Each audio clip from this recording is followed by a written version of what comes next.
Hi there, I'm Aaron, and welcome once again to the Call of Cinema. Looks like we're live here. Hopefully things will go okay tonight. And today is a very special chat because tonight is where it's at the end of the month. I'm trying to hopefully do a super chat. So anybody that wants to can feel free to help out with that. Much appreciated. Near the end of the month, like everybody else, it'll be different, unique. Hey Vanessa, you're the first one here. Welcome.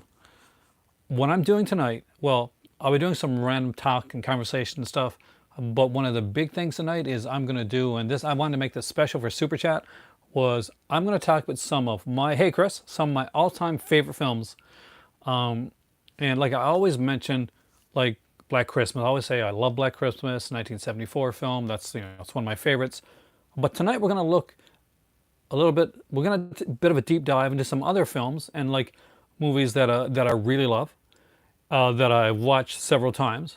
Hey there, Charles. And it'll be different type of genres. They're not all gonna be horror. They're not all gonna be from one company. You're gonna see like different companies being represented here as well. And we'll look at some other stuff too. And it'll be hopefully a really fun video that you guys can enjoy. And you guys can let me know some of your favorite films as well. And we'll look and see if we can find let's see if I can get this done right. If we can find some films that maybe you haven't checked out before, that I really think you should. If you haven't checked out today, I did a video earlier on today with Cinema Dave. We collaborated on a video together. It was our first one, trying StreamYard, and I had a blast. So thank you, Cinema Dave. You were a magnificent host, and I was glad to have you there. So, you guys, original Rope Cup's your favorite film of all time, Chris? You guys want to dive right into this? Because we're gonna have a lot of different films here, and I'm gonna talk about these. So hopefully, Vanessa, I'll get at least one that you haven't seen that you might like. Well, let's start off with one that I talked about on my channel a bit, but I always think it's one that I should go back to because Hey Dungeon Studios people have missed out on this one here. This is a Sunday Super Chat.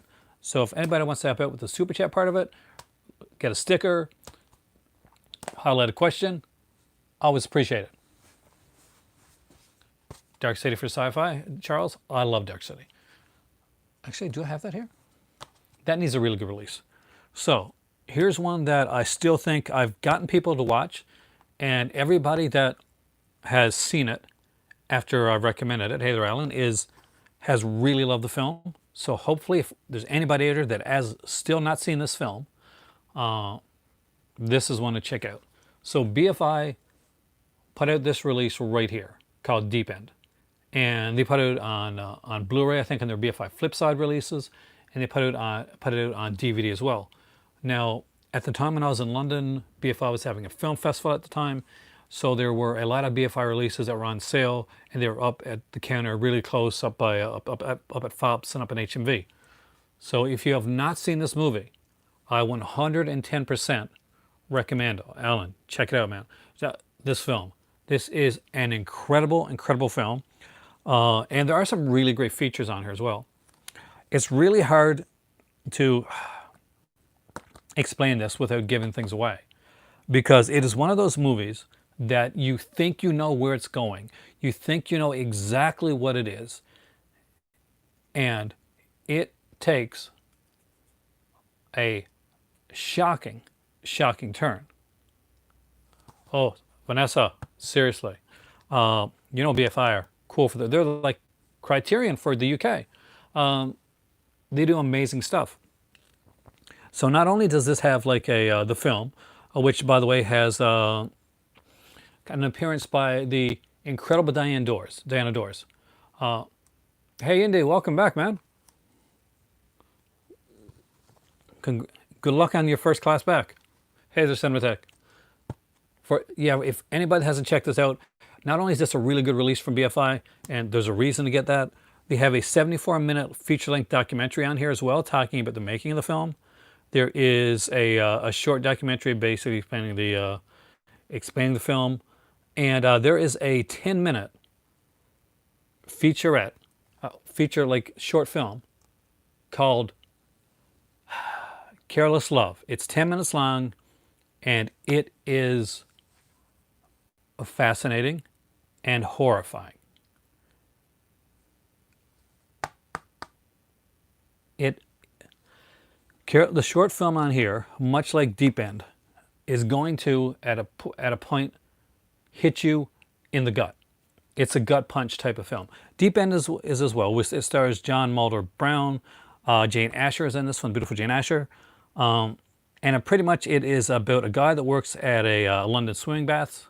Hey Simade, welcome again, man. So I ended up doing one after all. I just mentioned you're the one that we did together, and he's really kind of like he's kind of falling in love with her. He's kind of obsessed with her. Wants to make her his girlfriend, but he's awkward and a little different. Simade, by the way, if you haven't seen this one, 110%. But you think you know where this is going, and you don't. I ask one thing though. When you pick up this movie, or before you pick up this movie, promise me one thing. Don't Google it ahead of time, because there is a really good twist in this film. Who's the director of the film? Let's see if it says on here, because I don't remember. I'll be honest with you. I'll check, see if they have... See, usually they have booklets. I can't remember who the director of the film is right now. But this is a German-UK co-production. And it is bloody brilliant. If you haven't seen it, Deep End. It'll be one of those movies that you'll thank me for, because it's one of those little hidden gems that you don't know about. And if you go in not knowing, you're going to get one hell of a ride. There we go. First movie right off, I gave you a deep cut. I promise a deep cut. I give you a deep cut. Now let's go to the next one, which is a very different film, but a favorite of mine. And just one that I utterly love myself. Deep End is Region 2, as far as I can tell. Yes, this is a PAL DVD. So this may be region locked. If you have the ability to play Region 2, well, it's a DVD, so if you've got a computer with a disc with the DVD drive, you can kind of play it. That's if you got a computer that has like a DVD disc drive still in it, or you got a, then yeah, it'll probably work, because you can change the region on your computer. See, Blu-rays can be harder if you don't have a region-free Blu-ray player, but if you've got a region-free DVD player, or you've got like most DVD players are region-free really. You just gotta know the hack. And excellent. The Cinematheque, I agree. The BFI edition of The Devils, which I almost brought over here, by the way, is one that I would 110% recommend. I love. Was there a Deep End remake? I don't know, Cinematheque. If there was, I have not seen it. I will love to see it if there is. There should be a Blu-ray release as well of Deep End. It was part of the BFI Flipside collection, which has some different unique films done from BFI. And I'm pretty sure usually with their Flipside collection, they'd have like 2 movies. Now, they may not have 2 movies on the Deep End one, because it does have a 74-minute documentary as well. So, number 2 in the ones that I is Double Indemnity. It's a classic. Not much of a deep cut, but a favorite film of mine, and I have this on Blu-ray and DVD. BFI reopens in London today, on Tuesday. Oh, nice. I would love to be in London right now. I'll be honest with you, London's my favorite place in the world. It has my heart, and I was supposed to be going there for Halloween, but we're not in Morocco, so I'm not going there for Halloween. And this is a great release of Double Indemnity. It's one of the classic film noirs if you haven't seen it. And it's got Fred McMurray, of course, from My Three Sons on here. Barbara Stanwyck, who was one of my favorite actresses of all time, and the great Edward G. Robinson. Feature-wise on here, it tugs up my heart a bit because I'm a big old-school TCM guy. There is a introduction by the late Robert Osborne, and I am a really big fan of Robert Osborne, and I feel kind of sad when I see these introductions now because he was such a great cinematic mind, and he did an amazing job as a host and an interviewer on Turner Classic Movies, and now unfortunately he's passed on. Um, but you know, his legacy and his memory lives on in a lot of these kind of like Turner Classic movie like editions. There's an introduction by him here, which is fantastic. The shadows of suspense plunge into the world of 1940s Hollywood with a revealing look at a movie masterpiece. There's two commentaries, one with film historian Richard Shekel, and one with film historian screenwriter Lem Dobbs and film historian Nick Redman. Of course, the late Nick Redman, who worked for and was one of the founding guys behind the Twilight Time one. And there is also on here what I think is really neat, not as good as the original, but it's fun. It's a 1973 made-for-TV remake of Double Indemnity. So that's a cool little thing there. And if you've never seen it, definitely worth checking out. Contents in this one here. Hey Amy has a reproduction of the U.S. statistical poster, 3 U.S. lobby card reproductions, and an alternate ending still. So really cool stuff. Check this out if you've never gotten it. Double Indemnity is a fantastic film, and it belongs in. Anybody that loves film noir, classic cinema, needs to have this in their collection. It is just that good of a film release.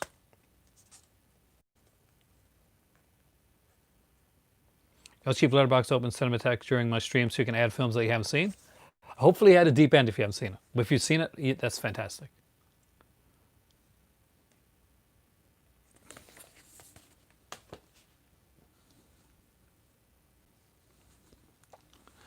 Now you're about to see what a softie I am. Which, honestly, you probably know anyway. But Valley Girl. Shout Select put out Valley Girl with the gorgeous and Deborah Foreman, and of course, fantastic Nicolas Cage in one of my favorite roles that he ever did. And one of his most sincere roles. This has a fantastic cast and incredible 80s soundtrack, and it is a bloody brilliant film that does tug at the heartstrings, and it seems so real. Say the Cinema Dave, you have great taste. Valley Girl is one of my personal favorites, and it's a true, like real, like love story.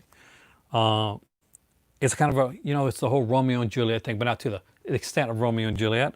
But it is so well done. It has an incredible soundtrack. I grew up in the days of like when the whole Valley Girl thing was going on. So yeah, I dated a lot of the Deborah Foreman types.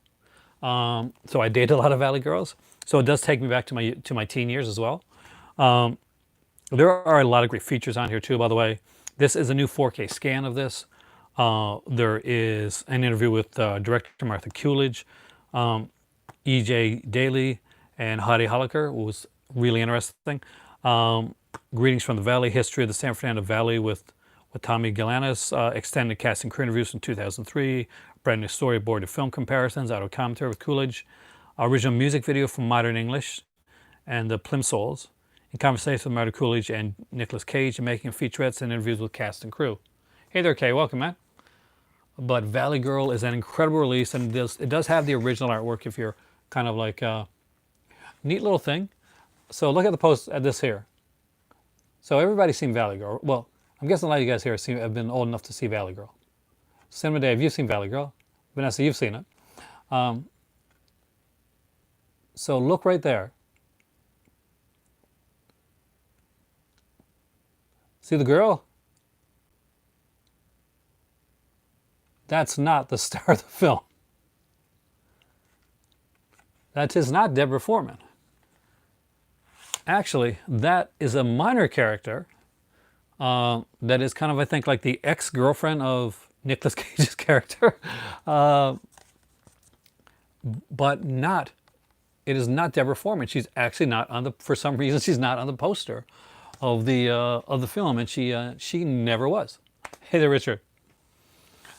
So that's kind of a interesting thing. She's a star of the film, she utterly, she sparkles in the movie. Uh, every movie that I've ever seen Deborah Foreman in, she has come front and center and just really kind of lifted up. My Chauffeur is another one where she did that. Every film, April Fool's Day, everything that she's in, she's just the best part of the film that she is in. Ready for the next one? See, I promised you guys that tonight, with these some of my favorite film releases, I wanted to do a lot of different genres, and you're seeing that already. So, and I am going to be doing that every once in a while. I may be doing a. I see a lot of people do this, and I'm thinking about doing this myself. Like at the end of every month, doing like a kind of a whole overall of everything that I bought from that entire month, and kind of like talking about some of the things that I picked up over the month, and the ones that I've watched, that type of thing. Because there's a few that I'm going to be doing reviews on. Thank you, Amy. Hopefully it works out. Hopefully it works out better than the super chat that is working out.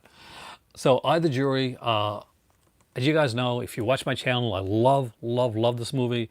I snuck into this back when I was 82, so probably 11 or 12. Hey Kubrick, I'm glad you watched the thing with Cinema Dave.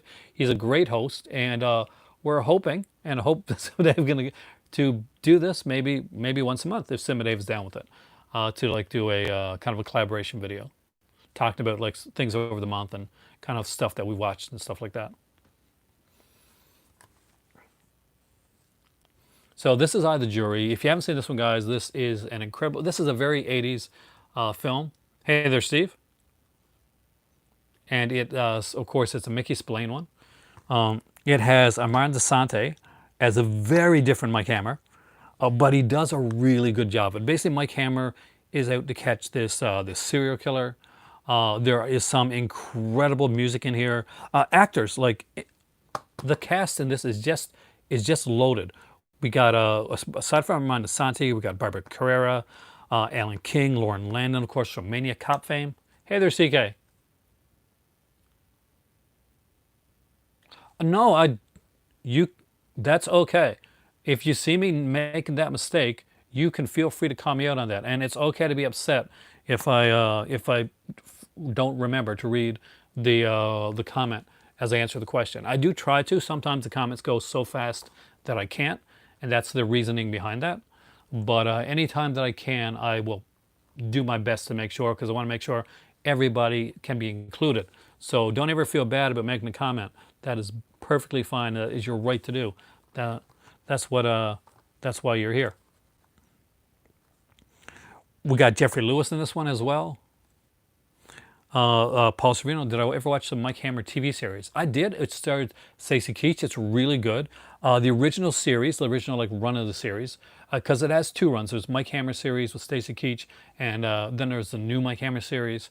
The original run of it is better, I find, than the new Mike Hammer series, though I do think both of them have like a place. And Stacy Keach makes a fantastic Mike Hammer, so it's worth watching. Now this film, by the way, just to let you know, aside from being an incredible film, it has music by Bill Conti in it, so already you know it's going to have incredible scores because Bill Conti is amazing with stuff like this. This is a very violent film. It is this is not something to put on when your kids are around or your in-laws, because it is going to have a lot of violence. It's going to have a lot of cursing. It's going to have a lot of nudity. It's an 80s film. It is a Mike Hammer film. Have I seen the Hammer Films Ultimate Collection from Mill Creek? I have, and I'm hoping to get that. I am a huge fan of Hammer, as you guys know. I will be doing a Hammer-centric video during the 31 Days of Horror. And I'll be, hopefully, fingers crossed, that comes in November. For those that haven't ordered, I put it up on my Twitter to let people know. Thank you, CK. to let people know that the Hammer Mill Creek box set is coming out. It's going to have 20 films on it, on 10 Blu-rays. So for some of them, that'll be their first time on Blu-ray here in North America, I think. But either way, it's really, really going to be a good one. Didn't know there was a reprise of the show Dungeon? Yeah, there was a reprise of the show.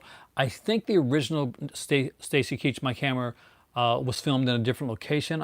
I'm pretty sure that the new Mike Hammer series may have been filmed in either Ontario or Vancouver. I think it was a Canadian release. But either way, it was really well done.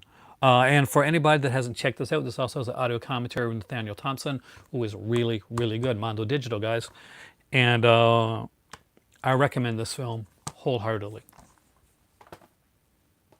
There's a couple more Kinos in the ones that I'm recommending tonight. And next up for that is Cotton Comes to Harlem. If you haven't seen this film, Cotton Comes to Harlem was an amazingly fun and funny and different blaxploitation film. One of the really big things about this is that it was written and directed by Ossie Davis. Of course, it was like a famous actor and cast so well. I mean, we got Godfrey Cambridge in this one, Ramon St. Jacques, Kelvin Lockhart, of course, from the what's the name of the movie again? The Werewolf Minute. What I got over there. Good Lord, it's the Amicus film. I'm going to forget it, but I'll remember eventually. It's got Red Fox in a really important part, actually. Red Fox's role in Cotton Comes to Harlem is really, really cool and kind of comical. What you expect from Red Fox, but it's a different type role. Who's doing the Hammer Films Ultimate Collection Blu-ray? Steve is being put out by Mill Creek. It is coming out in November. And it's one that I definitely recommend that you guys check out. They're doing Mill Creek is putting out a Hammer collection set with 20 films, but they're also putting out, and I know Vanessa's excited about this, a Rita Hayworth collection as well, which I am also extremely excited about, and I look forward to hopefully getting both of those releases. If I do get them, I promise you guys I will be reviewing both of those releases. The guy from Sanford and Son, Kubrick Lover, is Red Fox, and he is here in this movie, and he's a very important role. So if you guys haven't checked it out, this is more than just your typical blaxploitation film. It's a very interesting little movie, and one that I will 110% recommend that you guys check out.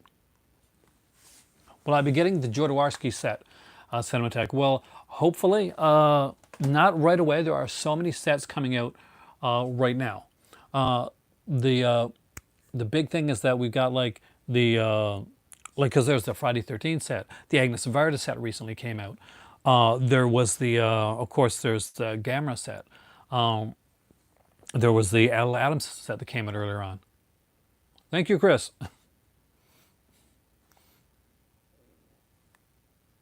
Look forward to the book collection film video. That will be coming up in the near future. I was just waiting on a release to come to do that. Did I see the 88 film sale, Cinematheque? I did not. I did not know that they had a sale. But unfortunately, I'm tapped right now. But I will be looking into some of their stuff down the road. I've been holding off on buying any 88 films releases because we had planned to be in Morocco right now, and I had planned to fly over to London for October for Halloween. Unfortunately, world plans have changed, and I am here in Nova Scotia. I'm going to be working, so I'll be doing my 31 Days of Horror here. So I'll probably be eventually checking out the 88 films releases because I was holding off on them to get them until I went over to London. It looks like that's not going to happen until next year now. So, que sera, sera, as Doris Day would say. Next up is FX with Brian Brown and Brian Dennehy. Vanessa, you're supposed to be in London February, March. I can honestly feel your pain. I know you got friends over there. I love the area. FX is an incredible film. I actually love the sequel, and I love the TV series too. So I'm a big FX fan all around. I remember seeing this film and just being so enamored with it. It's got Brian Brown, Brian Dennehy, and the great Cliff DeYoung. And who does the music for this movie? Why, it's the great Bill Conti again. So just like in Odd the Jury, if you like the movie, Odd the Jury, and you like the music from it, then you're probably gonna love the music in FX because it's really really good. Bill Conti is an underrated like master when it comes to this. Vanessa, you're supposed to go to London, and it broke your heart having to cancel. I understand. I unfortunately had to cancel there as well.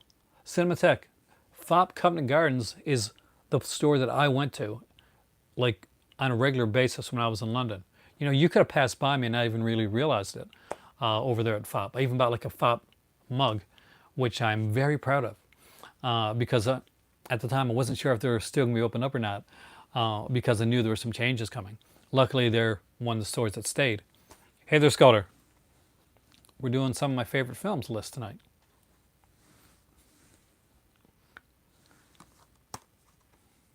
Currently watching Predators. I haven't seen it in a while. Amy had to delay your Japanese vacation from until late 2021. You definitely should go back to London Cinema Dave. You've been there once, you got to go there again. And you're right, Dungeons Studio. Conte does make some incredible action movie music. He's just really good. That's his thing. That's what he's really really great at. Group London trip, Vanessa. I'll be definitely down for that. We'd troll the stores together. We'd go to FOP and there's this really really great like pizza place in London if I can find it again.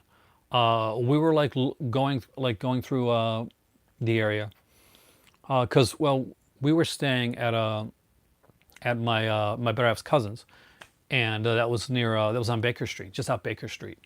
But we were going down looking for I think it was a CX, and we found this like little like corner pizza shop was gorgeous. So Cinema Dave, Vanessa, me vlogging in London. That would you guys want to see that? Because I would want to see that. I'd watch that myself. But I'd be there, so I wouldn't have to watch it, which would be awesome.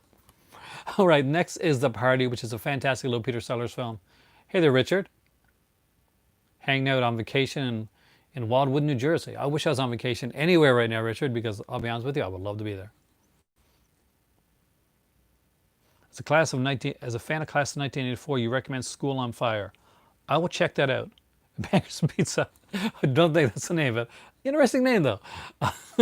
The Party with Peter Sellers is an incredible film. Basically, as you guys know, I'm a huge fan of improv. It's probably one of the defining things about on my channel is that a lot of the stuff that I do here is improvisational, and the Party is a movie that is steeped and based in improvisational work done by Peter Sellers. And it is bloody brilliant. He's produced and directed by Blake Edwards. When Peter Sellers is really at his comedic best is with Blake Edwards, my not so humble opinion. There's a great cast in this one as well. Faye McKenzie is in here, J. Edward McKinley, Marge Champion, Steve Franken. So definitely worth checking out. The Party is a really, really fun one. I'm glad to see Movie Collector agrees with me and loves the movie too. Kino put out a really great release of this. I remember looking for this for years. I think it was MGM or something. Some company put out like a DVD release of it. And the artwork is kind of like, is this Mad Magazine? Like the artist. I'm not sure if it's a Mad Magazine or Cracked artist, but it definitely has a feel of almost a Mad or Cracked magazine, like a cover to it.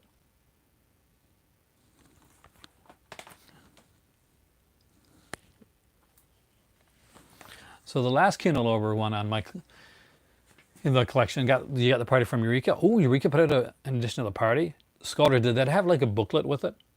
Because I would rebuy The Party for a decent like size booklet. Because I know Eureka put out some amazing booklets with their DVD and Blu-ray releases.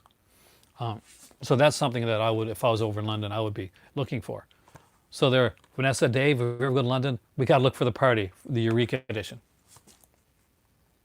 Have I seen Peter Sellers being there? Kubrick. I have seen it, but it's been a very long time. It's not exactly one of his more comedic roles, but it shows just what a good actor that Peter Sellers is. Ready for some cool blaxploitation stuff? Some really, really cool stuff? So this is Truck Turner.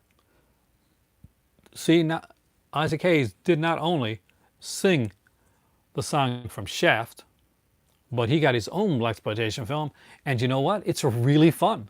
It's actually really, really good. He does a great job. He's very charismatic in the role. Jonathan Kaplan directed this one here. Definitely got a really decent cast with it.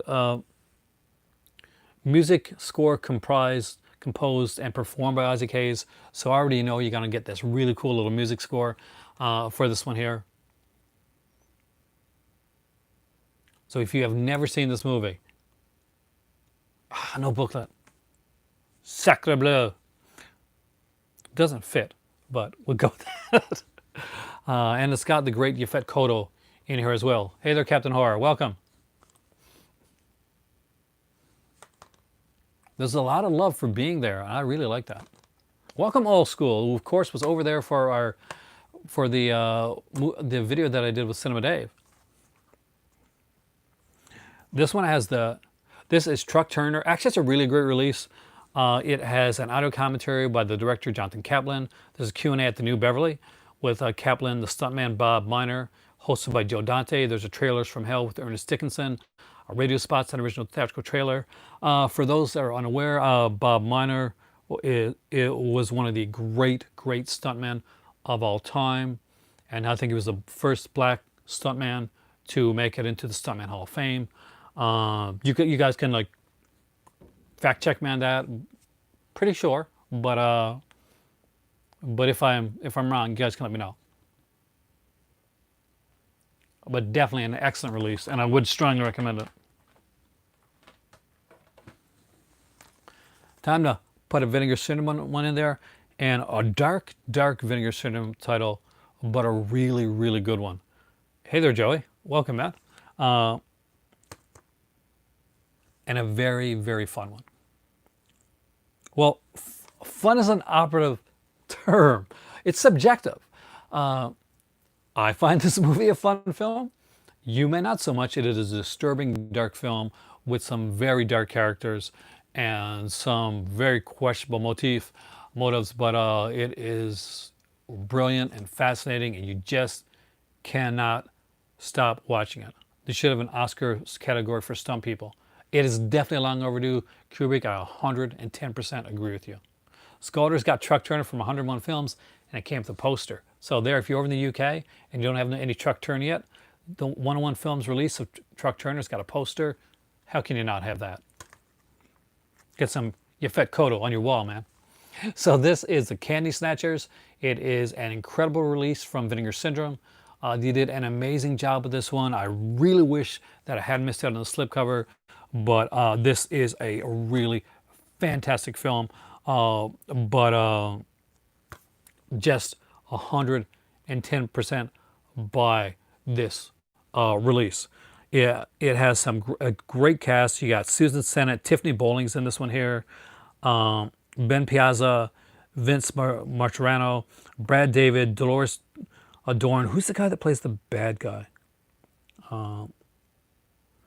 Robert Maxwell, who was the cinematographer on this film here.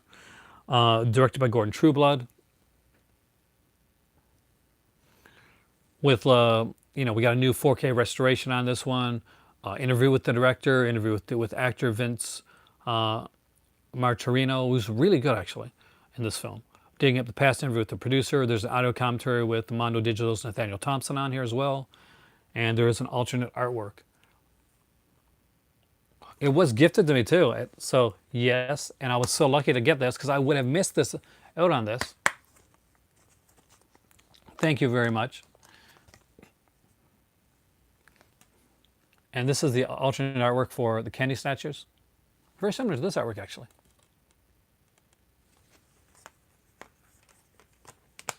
It is one of my favorite single releases of 2020. Have a great night, Vanessa. Remember, me, you, Dave, London. It's got to happen. Come back in and check out the rest of the recommendations later. Hopefully I got some more here that you'll like. If you have not checked out this film, check it out. Basically, the basic story behind the Candy Snatchers is We got a girl. She's coming home from school. She gets she gets kidnapped by these three people who think it's going to be a pretty standard kidnapping. Or her father-in-law or her stepfather runs kind of works at a diamond store, so they're going to kidnap her, and basically they're just going to take her and just say, okay, we want diamonds, and then you get your stepdaughter back. They wait and they wait. Well, the ending, Ragman, is really rough for the Candy Snatchers. I don't want to give it away, but it kind of, you can see that that's going that way. It's a brutal ending, but it's I won't say it's telegraphed, but they kind of hint to it. Hey there, Elvin. Is there any difference in the Marababa Arrow box set versus individual releases for the Blu-ray DVD content? Not for the Blu-ray DVD content, as far as I know, Elvin. The only difference between the box set and the single releases was the book that they included with it. Now, if anybody's got it and there's something wrong that I got there, but as far as I know, that they were losing the rights to the Marababa Baba collection. So what they did is they put out a box set and put a book with that as well. Shout out to Paul Schrader's Patty Hearst from Vinegar Syndrome. Good film. I don't have that one yet. I really need to get that one. I think William Forsythe's in that one as well, and is a favorite actor of mine. I love Paul Schrader, so pretty much anything that he does. Well, not sure what Paul Schrader's like as a person, but his films are really great. But definitely check this one out. It's a dark film. Might get a little depressed, but it's okay. You'll get over it. You watch the party afterwards, you'll be just fine. All right. For artwork, because this film is so different, he's a nice guy. Okay, that's good. Okay, I wasn't sure. You're never sure nowadays if Kubrick, if they're gonna be nice guys. So when I said Paul Schrader, I hope he's a nice guy. You gotta preference yourself, because you never know what's gonna come out tomorrow. But this is Gregorio Deodato's The Washing Machine. It may be one of my favorite Gregorio Deodato movies of all time. It is a sort of a giallo, a very different type of giallo. It has very different art. Like this tin case, it's bloody brilliant, actually. This was put out by Shameless Films. So if you're like, if you're a fan of Shameless Films and Film Entertainment, then you're probably going to want this release. It is a steel release. I wouldn't say a steel, like a tin. We'll call it that. But it's a really cool film with some really, really different stuff on there. Amy said he really likes Hardcore, which is a fantastic film. George C. Scott is one of my favorite actors of all time. When I was growing up, there were a few actors as somebody that was going into acting that I really idolized. They were George C. Scott, Roddy McDowall, Donald Pleasance, Peter Cushing, Christopher Lee. Those were some of the guys that really, really stood out for me. Of course, Olivier was incredible as well, but I like character actors. Character actors were the people that really stood out as people that I wanted to be like. I never thought, if I ever had gone into acting, that I was leading man territory. I thought I was more of a character actor, a Dwight Fry type, and I would love to have done stuff like that. Washing Machine, Steve, is one you should check out. You said you haven't seen that Deodato. It's a really cool Deodato film. It's got a really sexy scene on a staircase that I'm going to recommend. It is. Like, I got to say, Shameless is really good at the packaging. Unfortunately, Shameless takes every nude scene that's in the film and puts it on the back of their boxes, so I can never show the back of a Shameless release. But just to give you like an idea about the film, by the time Police Inspector A. Stavik arrived at the eerie Budapest flat of three beguiling sisters to investigate, one of the girls claims to have found a butchered body in the washing machine. The corpse had disappeared. Sound interesting? Sound intriguing? You might want to check it out. I agree. Dungeon Hardcore gets extremely gritty, and Paul Schrader was really good at doing that style of film. So I wonder why. You wonder why they put the nude covers on their films and on their back of their cases? It's all about selling them. That's why. Oh, there's an amazingly sexy staircase sequence, in my opinion, anyway. Maybe it won't be for you, but for me, I thought it was really hot. just saying. I don't say that much on here, but I do. I did think it was. So this one was put out What's the best version, Elvin, you said, of Death of a Salesman on Blu-ray? George C. Scott did the play of the film. Uh, oh, that's a good question. I really don't know. Like I'm gonna like defer to the cult here and ask them what do they think is the best version of Death of a Salesman put out. Is there a George C. Scott one out there? Because I don't have it. So that's the reason I can't answer you. Can't answer you honestly. But I love George C. Scott. So if there's a version with him, go for it. Because he is just an amazing powerhouse of an actor. The next movie I'm going to show you does not have amazing powerhouse actors in it, but it is insane. It is insane. You're going to kind of want to own it. And Severin put it out, I think, in North America. I got the 88 Films release of this one. If there's different stuff on the 7 release, I might upgrade it. But it is the not so classic, but I love it anyway, Andre Bianchi film, Burial Ground. So we have fans of Burial Ground here. If you remember during the Severance sale, they actually did they did a sticker for this. You watched it today? Did you like it, Scudder? Isn't it insane? There is a scene in this film, and it is one of my favorite scenes in like one of these horror films where a girl is looking out the window and the zombie creatures and what I'm not sure if it's supposed to be parody or satire or what. So she's looking out the window and the zombie creatures are just using like a big, is it a big stick or something like that? Or is it to like knock the windowsill down on her? So that's, it's hilarious. There are some great scenes. I'm never quite sure if Bianchi is a lost genius or just kind of inept at what he does, but I am kind of falling on the side of genius actually, and that he knows exactly what he's doing when he makes this, and when he knew exactly what he was doing when he made Strip Nude for Your Killer as well. That he has taken the tropes that are in these films and is kind of in some ways kind of like maybe pushing a little farther and slightly lampooning them.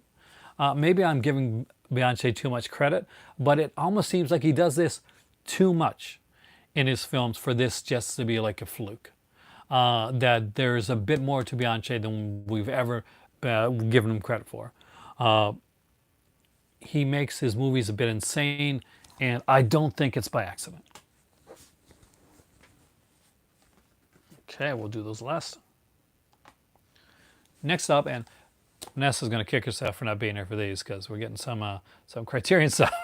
Hey, Stefanos.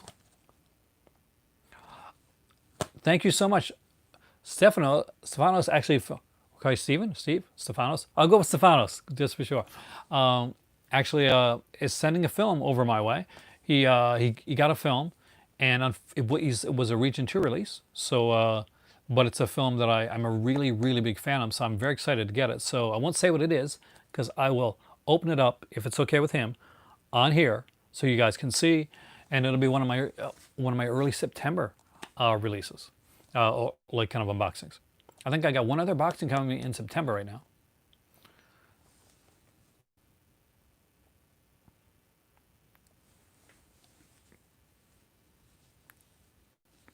So perfect. So Steph, so if it's okay, I'll do the unboxing here. You're good with it? Fantastic. We'll do the unboxing on here, and I'll be able to talk about the film as well because I'm a huge fan of this movie. So it'll be interesting to check it out. And I don't own it. I don't know why I don't own it, but I don't, and I'm very excited about that. All right, a Criterion release. Cinema Dave, this is down your alley. I know you probably got this because you got so many Criterions. Cinema Dave, by the way, guys, if you're not subscribed to his channel, subscribe to his channel. He does some amazing stuff, and also he knows his Criterion stuff, like Kubrick, Cinema Dave. You guys talk. You know your Criterion stuff. This is Black Narcissus. This is one of my favorites in the Criterion film collection. This is a beautiful film. It is done by I think Powell and Pressburger did this one. It is gorgeous. I knew you'd have a Kubrick. It is a gorgeous, gorgeously shot film. It is one that I go back to a lot. There are some great features on there. There's a new highest def restoration, introduction by filmmaker Bertrand, I'm going to get this wrong, Taverner, audio commentary featuring Powell and director Martin Scorsese. How can you not want that? The audacious adventure, a video piece in which Taverner discusses the film, and Powell profile of Black Narcissus, a documentary featuring members of the Archer's production team. Painting with Light, the documentary, and cut off some Oscar-winning work in Black Narcissus. It is an amazing, amazing film. If you have not checked this out, you really, really, really need to check this movie out. It's brilliant. It was done in 1947. It is in color, and it takes great advantage of color in this piece here, like a matter of life and death. Exactly, actually. So Black Narcissus, hey there, Josephine, is one of my favorite. It's definitely probably my top 20 favorite films of all time. And the lead actress, kind of not Deborah Kerr, but God, what's her name? I apologize, I don't remember her name, but she plays kind of the protagonist in the film. Is utterly brilliant, and she will definitely stick with you long after the film is over. This is more than a one-watch film. If you like cinema and you study cinema and the art of cinema, then you are going to want to watch this. And Kubrick is completely right. Jack Kardoff does amazing cinematography for this film. We got a Eureka up next, and this is a little favorite of mine by Sacha Guitry. Maybe one of my favorites that he put out. Have I seen the Oscar Machos currently streaming on the Criterion? I don't have the Criterion channel right now. Josephine, I wish I did. I'm trying to convince my better half to let us get it back. We'll see. I go through like periods of getting like different.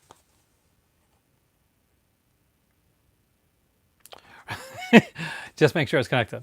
Rope is a personal favorite of mine. So yes, I do own the movie Rope. I have the Alfred Masterpiece Collection. I love that film. It's a great great masterwork in editing. Apologize there, guys, that I'm disconnected there. I was unsure. I came back in this area because a lot of you guys really like the view from back here. So that's why we're going with that for tonight. But Le Poisson, a fantastic film.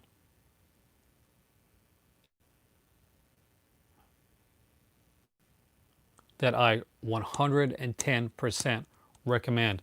If you have not checked this out, you really, really should. If this is on the Criterion channel, and I'm not sure if it is, because I know Criterion put it out too, by the way, or in North America, definitely check this one out. When the film discovery journey, your two favorite film discoveries were Being There and Local Hero. I have seen both of those films, and I love both of those films. Do I have them though? It may be a shame that I don't have them. But I actually do need to get them, especially Being There. Being There is one that I remember really, really well. If you have not checked this out, Josephine, if you're a fan of like kind of French dark comedy, this is really good. So the lead actor in this one here, God, what's his name? He's so good. I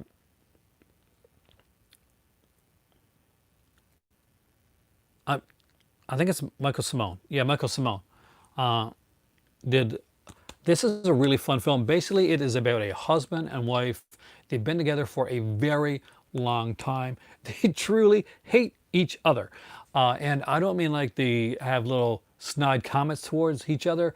No, they gleefully wish death on one another at all times throughout this film, to the point where at one point he goes by the local pastor and he talks to him and said, so exactly, what would happen if I killed my wife? Like for the big guy upstairs, how would that work out? If like would he really be upset, or because I'm in such misery, could I kind of get out of it with for that reason? Anyway, it's a really good film that I definitely think you should check out, and it is called Le Poisson. It is by Sacha Guitry.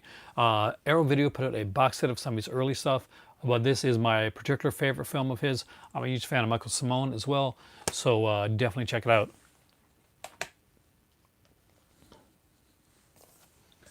The next one here is a Criterion release, so both Cinema Dave and Kubrick will have it for sure. If Vanessa was here, I'm sure she probably has it as well. And it is Burt Lancaster and Tony Curtis here.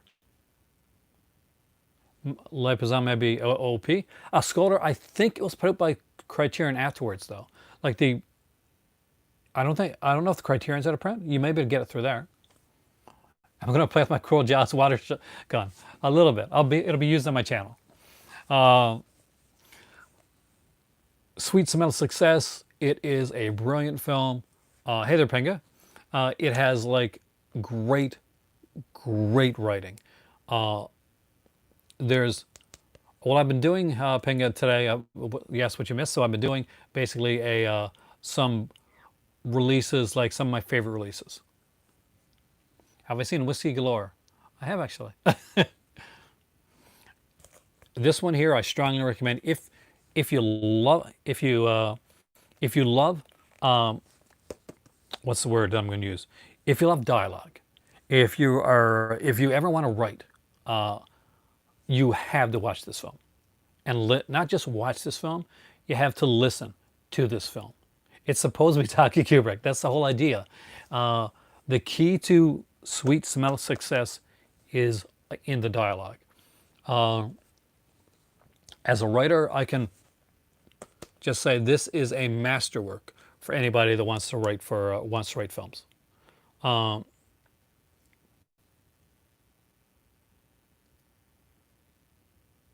You're a writer, then definitely check this out. I'll check out your channel, by the way.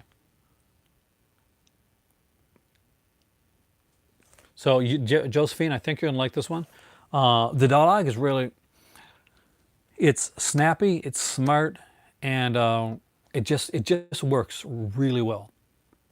So Joey, if you ever want to write a screenplay, these are the type of films that you want to look at.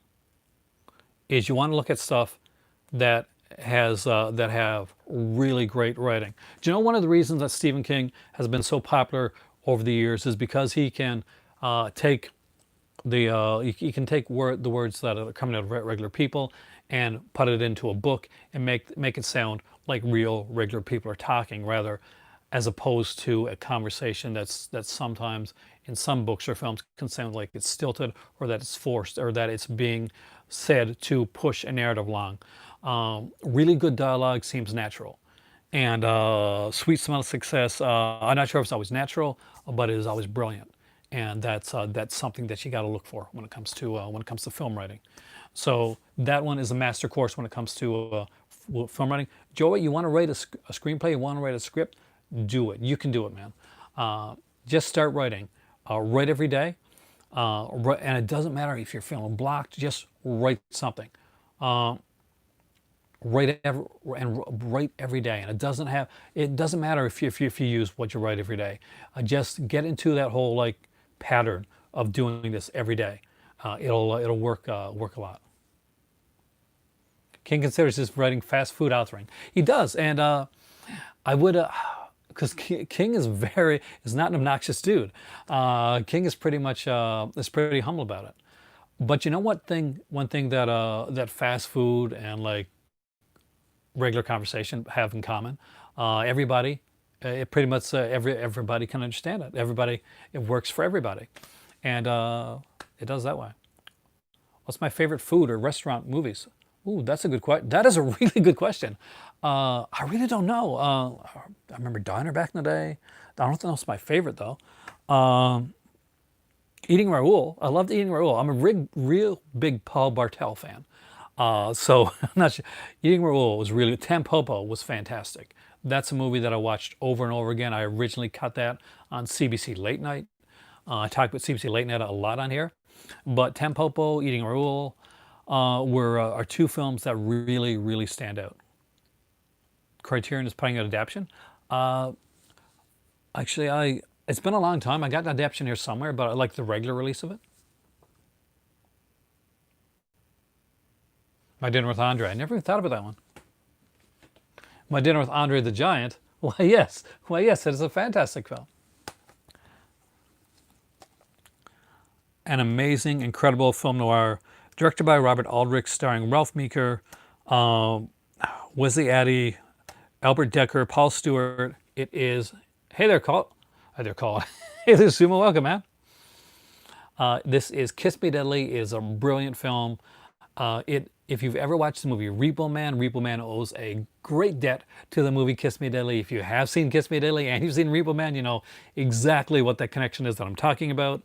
But it's a brilliant film with Ralph Meeker in the role of Mike Hammer. So we've talked about 3 Mike Hammers on here today. We talked about the Stacy Keach TV series Mike Hammer. We talked about Armand Assante as Mike Hammer and The Jury, and we're talking about Kiss Me Deadly with Ralph Meeker as Mike Hammer. It does have kind of a sci-fi leaning to it. I'm not going to give too much away, Joey, because I really think people should check this out. One of the things that I love about this here is it has a very much a kind of a pulpy noir novel-esque look to it. The Cook, the Thief, His Wife, and Her Lover is a great food restaurant film. It is, and I'm ashamed for not mentioning it because that is a fantastic one, Cinematheque. But definitely, guys, if you don't have this release, it was by Criterion. It's one of their best releases. Check it out. I stand by this one. It has a great video tribute by Alex Cox on here. There is a 2005 documentary on the screener, basically Mike Hammer's Mickey Spillane. Really, really great stuff. And I even love the inside artwork for this, because this is in Morocco, by the way. Look there. Mike Hammer always was a lady killer. Gotta love Kiss Me Deadly. It's a great release, and it's one that I think is a classic piece of cinema that everybody should check out. And if you don't know the Repo Man connection, then you're gonna like it. It's a great one. Next up is one that was almost lost to the sands of time, and we're seeing this coming into play right now because Don Coscarelli is looking for original elements for Beastmaster because he's got the rights to the film back, but he's just found out that he can't find the original camera negatives for Beastmaster anywhere. He's on a hunt to search down the original elements for Beastmaster so we can actually re-release it in like kind of in a Blu-ray format and keep it like saved for posterity. That's how easy it is for a film to get lost nowadays. This is why physical media collecting and physical media is so very important. Films do get lost, and Beastmaster is one of those that I hope he finds. Abdominal was a little film about it's pretty much Rear Window with Abdominal Snowman. I'm not even joking. That's what it's about. And this film here was almost lost to the sands of time itself. There's a great talk about that on here, and there's a really good article on Cyril at Midnight's channel on his website talking about this one right here as well. A big reason why physical media shouldn't go away, Josephine says, because not everyone can afford to have every single streaming service. That is true. Not only that, but rights go away to streaming services. Movies go off it, movies change, and as much as, you know, like some of us we're in like areas where we have great internet and we have like great bandwidth, and we say, well, yes, of course, you can stream everything you want. Not every area in the world has that. Not every area in the world can have great bandwidth or great internet or great ability to stream stuff. It's actually very hard in a lot of places for them to be able to even just stream something. So physical media is very, very important in places like that.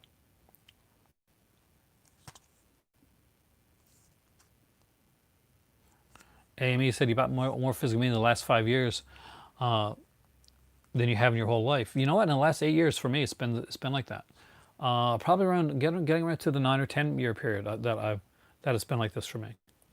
I'm really trying. Hey there, Ringo. Welcome. Cinema Dave says reading more and more about movies getting edited on streaming, which is a shocking thing to hear, but that is so true. least toxic film chat. Thank you, Josephine. I try to keep everything here pretty much, you know, it's about film and about the passion of it. This movie was thought to be lost for a long period. So basically, he got the film. It took him forever to get the film, and then he realized, oh my God, there's so many elements to this film. There's going to be so much work to putting this together. But he eventually did it, and it's a really interesting story just to read about, and just to hear what he had to do to get this movie made. This was almost lost. And what's neat about this is you get the original cut of the film on here, and you get one where he did some updated special effects as well. So you can watch either cut of the film on here. There is a lot of great featurettes. There's a really great like short film on here called Basil and Mobius: No Rest for the Wicked. And in case you're wondering about that, it's around a 60-minute short. It's got Zachary Levi from the Shazam in it, Ray Park, Malcolm McDowell, Kane Hodder. So just a really, really cool one. Blockbuster Dungeon talks about the used to edit releases as well as MPAA. They did for a lot of their stuff.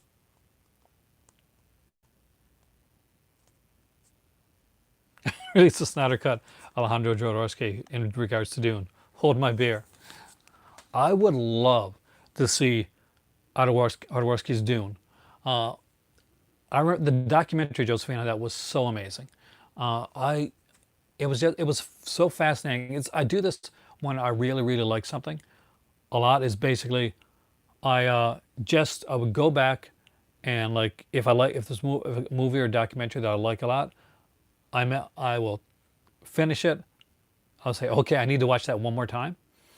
And that was one of the times that that's one of the ones I had to sit back and watch over again because there was just so much to it. Old School was trying to streamline for a while, but then took a hard detour commitment to physical media about 2 years ago.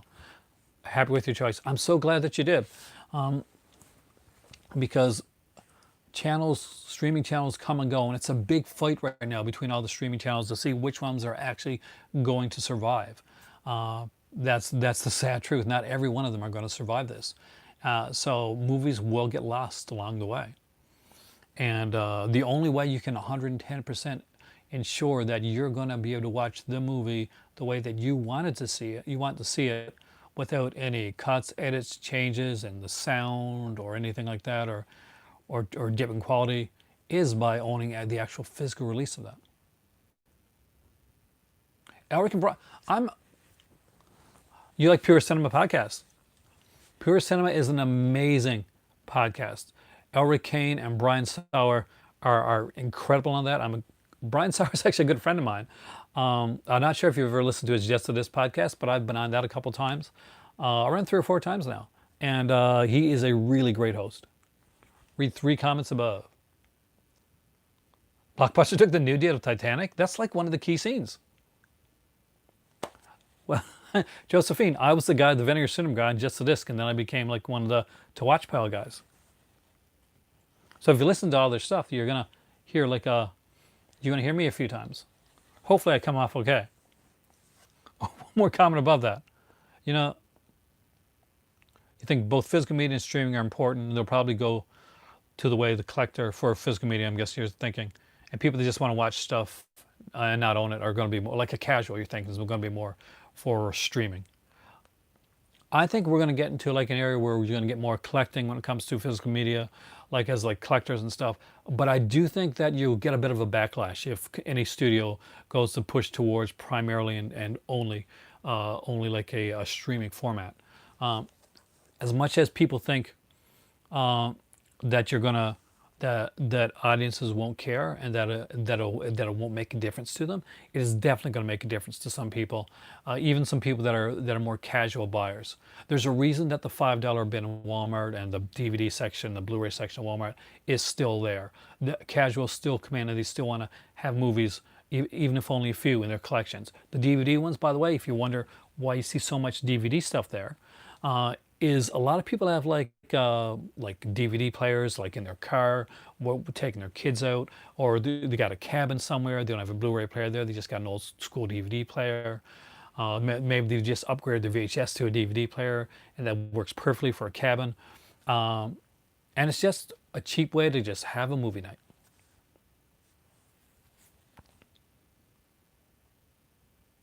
YouTube has some brilliant lost classics. Old school. They do. Like like me. I'm old school lost class. Okay. Popcorn. This was put up by Synapse Films. A really, really good release. As fun as this movie is, and this is an extremely fun movie, the one thing I will say right now is the special features on this movie may be actually better than the movie itself. And the movie is fun. Kay came across some $5 Blu-rays at a flea market. $100 and 20 Blu-rays later, you're the man. Do I think they should make DVD as sturdy as they make a Blu-ray? They really can't. It's a different format. I love still collecting DVDs. I do know that DVDs don't have the same shelf life as a Blu-ray has. You know, that's just the the scientific fact of it. For movies that I really, really like, I do try to get like a Blu-ray release of them, just so and even if I got the DVD release, just to have just to make sure that I never lose copies of some of my favorite films. Kubrick got The Runaways on for free at the library. I love The Runaways. You're talking about the biopic about the group The Runaways with Cherry Curry and of course Joan Jett and Lita Ford. Huge fan of that biopic, and I watch it. I got it on DVD. I watched it so many times. Joan Jett with Kirsten Dunst, and of course Scout Taylor Compton is in it, right? I'm pretty sure she's in that one as well because she plays. What does she play? Is she Lita Ford or does she play the other one? Runaway with Tom Selleck. Also a good movie. A very different movie, but a good movie. I think Dakota Fanning's in that one, yeah. You're a big film pundit, but a journey from last year to this year. Last year focused on competing with trying to be like other YouTubers and being right, but you just got, it is like, for me, Josephine, you just really got to do your own thing. The stuff that makes you passionate, that makes you feel passionate. It doesn't matter what everybody else is doing or what anybody else is saying. You have to do what's right and what's good for you. I'm not into the whole negativity or the drama portion of that stuff. It's not. It's never been a thing for me or my channel. So I applaud you in going in the right, what I consider the best direction. What does my T-shirt say? Well, this is my my Paranoia T-shirt from the Umberto Lenzi box set, Carol Baker set. Paranoia sucks you into a whirlpool of erotic love, which is one that I actually love. Alan's got the steelbook of Popcorn. Really cool looking steelbook, by the way. This has great features. What's really neat about this film is that the lead actress and the director of the film, Alan Ormsby, were fired off of the film, and they had to bring in a new actor and a new lead actress and a new director for this to do this film. So they brought in Mark Harrier. There was a great hour-long documentary talking about the behind-the-scenes aspects of this film. See, the only drama that I like seeing is the drama behind the scenes of film production. Yep, Alan Ormsby's well, I'll get this out in a second. Old school. Children shouldn't play with dead things. That's the same guy. He picked up a Russ Meyer T-shirt. I'd love to see that, man. Next up is another Snaps release, and this is Curtains. It is a kind of a cross mix between a giallo and a slasher film. It is a brilliant little film. Great actors in this movie. We have John Vernon in here, Samantha Eggar, Linda Thorson, Lynn Griffin, of course, who is in Black Christmas, 1974, my favorite. So Steve doesn't buy physical media from a library because a lot of times he finds that they're broken. I don't know. I have had some good experience with the physical media library. Don't give up on libraries, Steve. I really think you can get some good stuff there. If you're liking the video, be sure to hit the like button. It helps my channel and it helps you guys see when new videos come up. This has an amazing retrospective on the film here as well. There is some great stuff on here. There's a vintage documentary short from the director. There's a new 5.17 mix on here. Uh, as you know, Synapse works really, really hard on their releases. What would I say gives curtains a giallo-like description, Ringo? Good question. I find that the style of curtains lends it way more towards giallo than slasher. Like it has some slasher aspects to it, but just giallo has a style. Uh, as slasher has a style, but it's more like it's different. There's a unique aspect to curtains. It's almost like an art house type of style, from the old hag mask kill on the ice to the dream sequence with the doll. It's just those little touches that gives it that kind of Giallo-esque feel to it, and I find that it really works well. Hope that answered your question. All right, next up we have a Grindhouse releasing one that I think somebody else put out, or did they put out a new version of this one? Either way, I love this film. Since Selig didn't get to the Raiders of the Lost Ark, or you did High Road to China, it kind of in the same vein. I like High Road to China actually, so I would. Did that get a good release yet? All right, so here is The Swimmer with Burt Lancaster. Thanks, Ringo. Let me know what you think. I really, if you, by the way, Ringo, if you're a fan of the Black Christmas 1974 edition, remember the first girl that gets killed? We see her throughout most of the film in a rocking chair upstairs in the attic portion of it. She has a much bigger role in the movie Curtains. You get to see what a good actress she is. The Swimmer, just an incredible film with Burt Lancaster. That's all I really want to say in it. It's something that I really think you should go into kind of blind and just enjoy it for what it is. It is a unique film. It's different. It's beautifully acted. There's a 2.5 hour long documentary on here as well. And it goes through everything. I mean, it talks about like stars who were like fans of the film, the assistant director, the composer. There's a UCLA Olympic swim coach that's mentioned on here. They actually have the original New Yorker short story read by author John Cheever on here as well. Liner notes by director Stuart Gordon, who didn't direct this film, but he's a big fan of it. This is a movie that a lot of people unfortunately don't know about, but are huge. Or once they find it, it becomes one of those films that they champion other people. There is a great and here's the liner notes here that are by Stuart Gordon. So definitely worth checking out. The Haunting of Ned Merrill. So definitely a film that I would recommend. Burt Lancaster is such an underrated actor. Actually, Amy, soon I'm going to be doing a review on the Lindsay Carol Baker box set. So I'll give you my opinions on them. Short thing. Hey there, Jamie. I kind of like them all, but have like different amounts that I like each film. It's okay.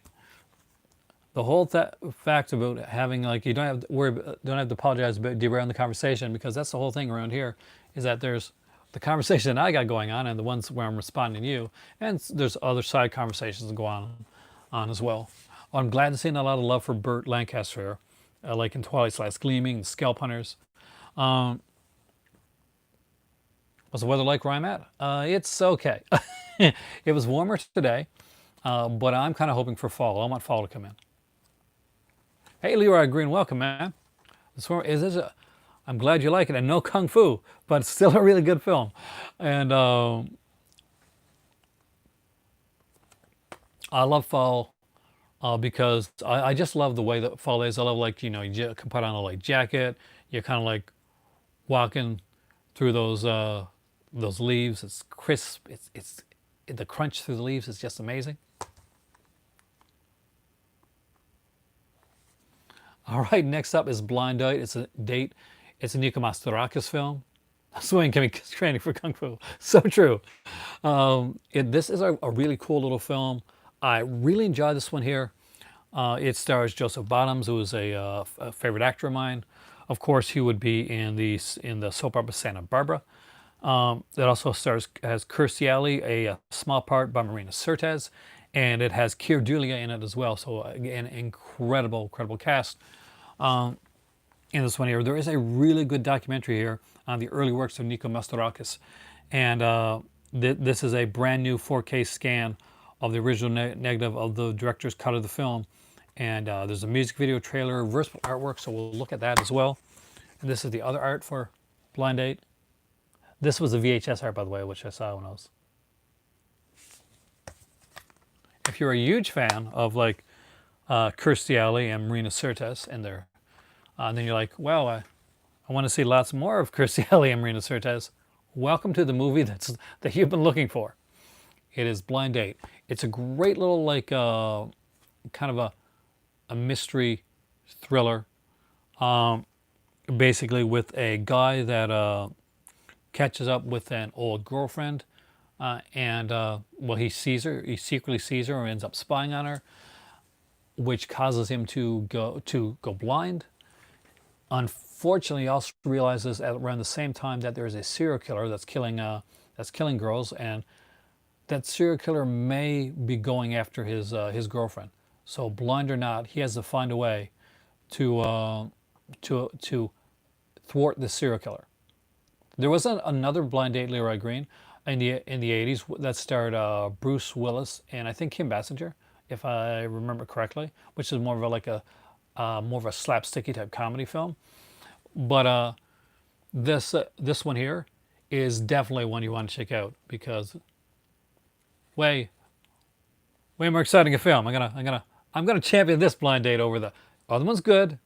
This one's better. It's got Nico Mastorakis, and if that name sounds familiar and you're not quite sure, Leroy, if you've ever seen the movie Zero Boys, that's that Nico Mastorakis.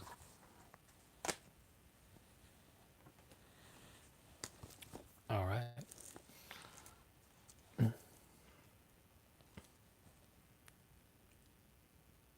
They both have been in Star Trek. They have both. Of course, Kirstie Alley was in Star Trek 2, and Marina Sirtis was in Star Trek The Next Generation. She played Deanna Troi. And Kirstie Alley played Saavik. Saavik.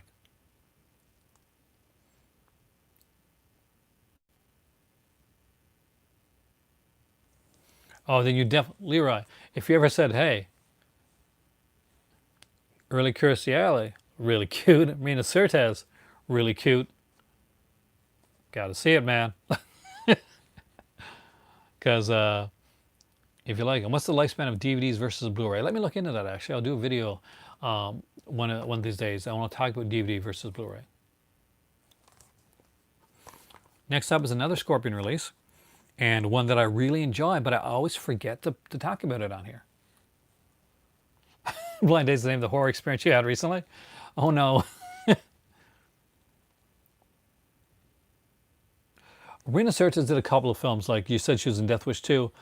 She wasn't like big on that one. She was in Blind Date. She was in a movie called The Wicked Lady with Faye Dunaway as well. Now those were earlier roles, so she did things like probably she would do later on. But she has a small role in Blind Date, but it's a pivotal, important role because she plays this prostitute character. Because there's a serial killer in Blind Date, and he's killing women. And one of them is the prostitute played by Marina Sirtis. So just to let you know, she's in that. That's her role in the film. Death Wish 3 is a classic. Death Wish 3 is different. I wouldn't say it's a classic. It's fun. It's a fun film. I like 2. I like 2 a lot. The Unseen with Barbara Bach. I'm a really big fan of this film. It's just a really different kind of fun film.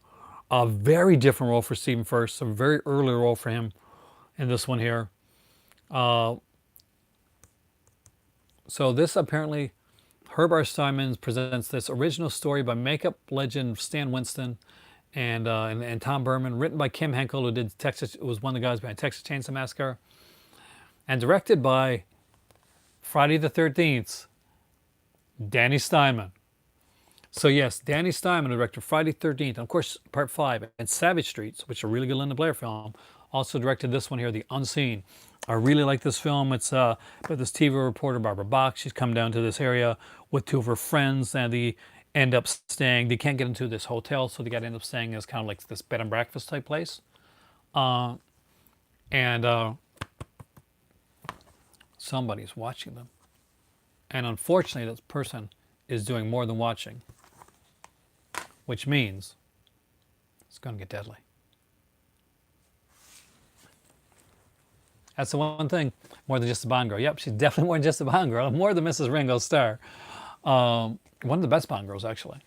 But she was originally supposed to be in 2 Bond films, but she couldn't come back for the second one. So they had another actress take over the role, and they changed what the character was going to be. Oh God, which one was it? I can't remember right now. There were scheduling conflicts at the time. That's the reason that she couldn't come back to the other Bond film. It's one where it's the Bond film with the Russian spy. That really doesn't narrow it down, does it? Basically, she plays a Russian spy in The Spy Who Loved Me. And there's a Russian spy character in this, God, I should know this, in this future Bond film. And it was originally supposed to be played by Barbara Bach, being that same character again. But unfortunately, she couldn't come back. Oh, no, way later. So it's after from The Spy Who Loved Me, because she originally played the role in The Spy Who Loved Me. So it would have been one of the later Roger Moore ones. So if you think of Roger Moore when there's a Russian spy in it, Josephine, have a great evening. I hope you come back again. I really enjoyed having you here, and I'll definitely check out your channel and your poetry. Keep keeping it positive. I really appreciate that, and thank you so much for the kind words. Have a great evening and have a good night. So we're almost done here, guys, too. So I got to go through these last few because I, too, have to work tomorrow morning. Yes, I think it was the View to a Kill, Kubrick Lover. I'm pretty sure it is, actually, View to a Kill. It wouldn't be the Tanya Roberts part. It would have been the blonde, like, Russian spy. Is Mr. Bean in a 007 film? You mean the actor plays Mr. Bean? Yes. Yes, he is. You're right. He is the one. It's not an official, like, EON film. It was the one that was done, like, kind of like the offshoot one. It's called Never Say Never, again. And Elvin, right there. Elvin said it right there. So you're 100% correct, Alan. Pieces. I just love this movie. Another grinders release. It is cheesy. I said, I got to shove some horror. I got to put some old school horror stuff in there. So Pieces is a great little film. It is directed by the guy that directed movies like Pod People. And, God, he did so many cool little films. There are at least 2 different versions of the film on here. A brand new audio commentary. There's a full-length documentary called 42nd Street Memories. Like John Picard Simone, of course, he did Slugs as well. But everybody's interviewed on this, like Jeff Lieberman, Sam Sherman on the documentary 42nd Street Memories, Larry Cohen. Larry Cohen, by the way, which I forgot to mention, was a writer for Eye of the Jury. So if you like Larry Cohen's writing and you haven't seen Eye of the Jury, you're missing a really good Larry Cohen film. If you've never seen Pieces, Steve, I recommend checking it out. It's a really fun film. This release here had the soundtrack with it as well. I did not, unfortunately, get the release with the jigsaw puzzle, but here's like the soundtrack on its own.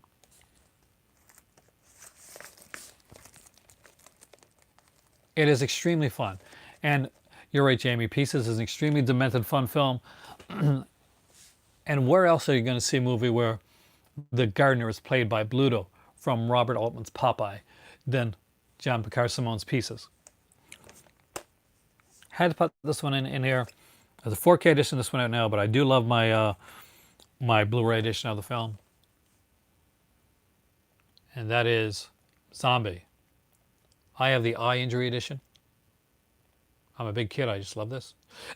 So this is a great release for the film. Of course, there's a new 4K release of this out as well. The reason that I got this one, I would love to have gotten the 4K one as well, but this one actually has the motion picture soundtrack by Fabio Frizzi on here.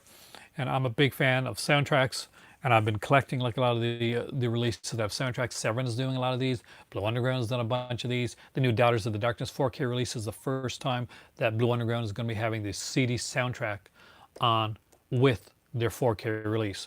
All the other early releases like Zombie, House by the Cemetery didn't have the CD soundtrack.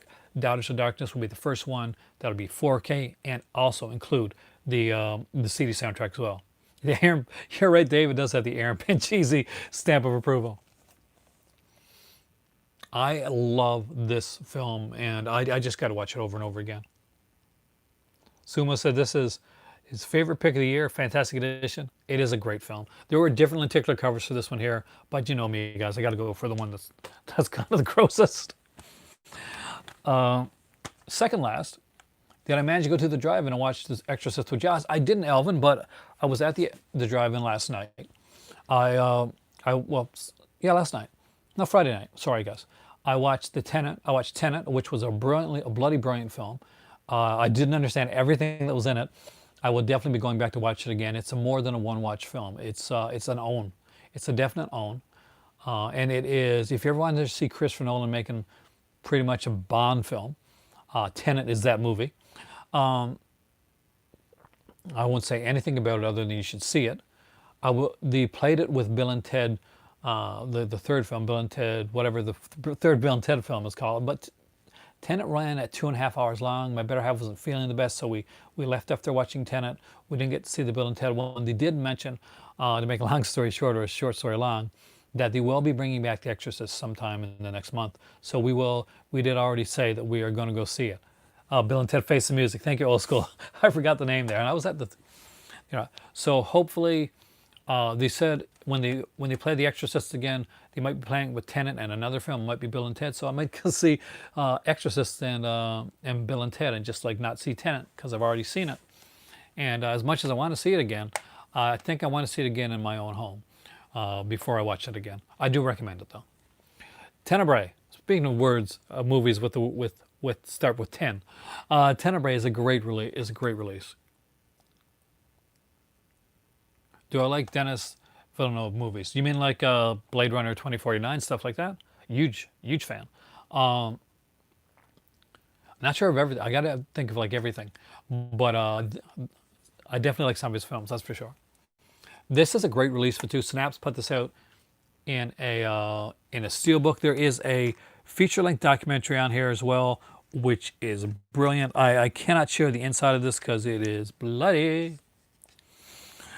But it has a really cool here. And this, by the way, Tenebrae is one of my all-time favorite Giallo soundtracks. And the CD soundtrack is right here. I will show you that. I can do that much for you guys.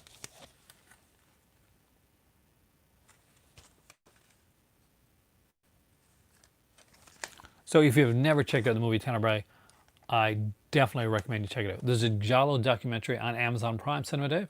I'll check it out. If it's not one of the ones that I got, I would definitely check that out. I would love to see another Giallo documentary.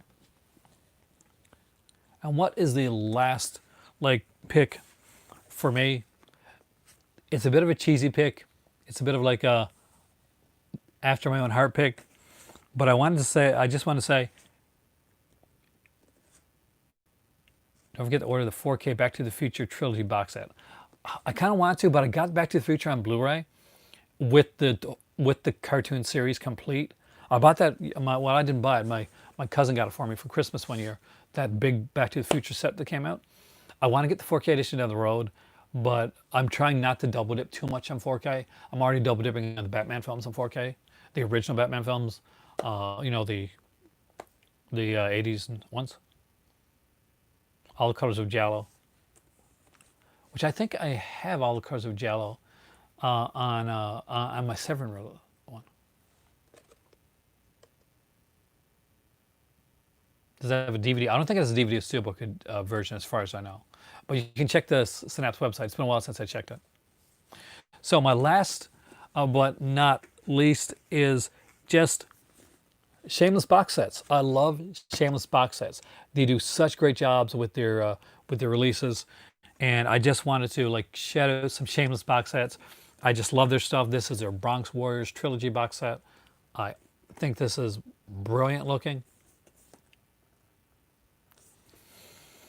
It is an embossed box set. It's super sexy, and I love these Enzo Castellari movies that they did.